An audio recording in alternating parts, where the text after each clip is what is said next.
For Andrei, this is an obligatory ritual in which he has to participate almost every day.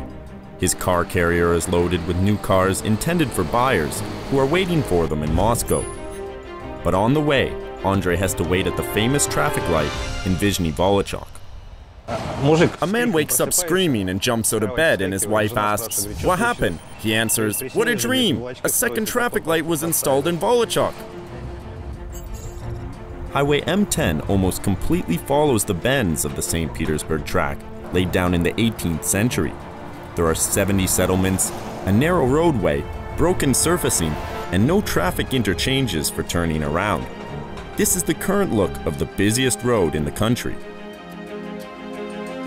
They are patching holes, but it has no effect.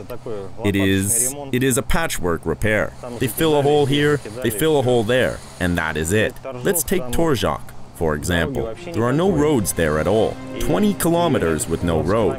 Andrei always pays attention to this construction area between Torzhok and Nizhny Volochyok. Judging by its outline, it is clear that this is a new road interchange. But where will it eventually lead?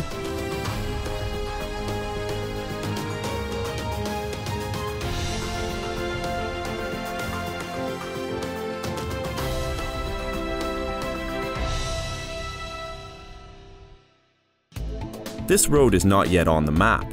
Its construction started in the year 2012 for the purpose of connecting the two capitals by a modern highway. The first section of this highway is a bypass of Europe's famous traffic light located in Nizhny Volochyok.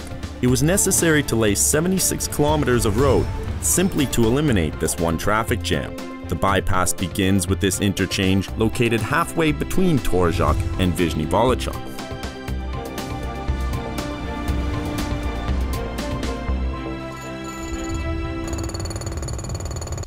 Since the time of Peter the Great, and for almost 300 years in a row, Russian contractors sought to fix the road from St. Petersburg to Moscow. In the 21st century, the designers decided that laying a new highway would be easier. They wanted to make it a multi-lane, high-quality toll road, just like in Europe. At the design stage, it was already clear that the road would require huge investments. The bypass for Nizhny Volochyok alone costs are approximately 46 billion rubles. The road is based upon 14 million tons of backfill. This amount of sand would be enough to create an artificial mountain higher than Mount Everest.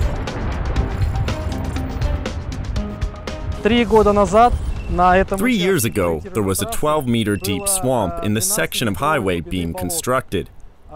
At the moment, there is a 16-meter piling underneath me now. There are two types of piles, in accordance with their length. These are 12-meter and 16-meter piles. This means that there are 860 12-meter piles and 1,006 16-meter piles. They are here because of the 250 meters of such a severe swamp. This is just one section of the new road. Here, the contractors built a crossover through the swale, combined with a so-called animal underpass. This is a wide-range tunnel constructed exactly upon the forest animal's migration route. Such routes are the subject of separate research.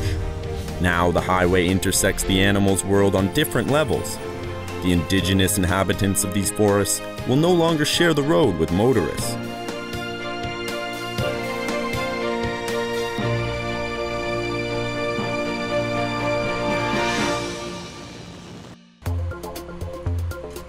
Independent experts carefully monitor the quality of each operation performed during the construction of the new road.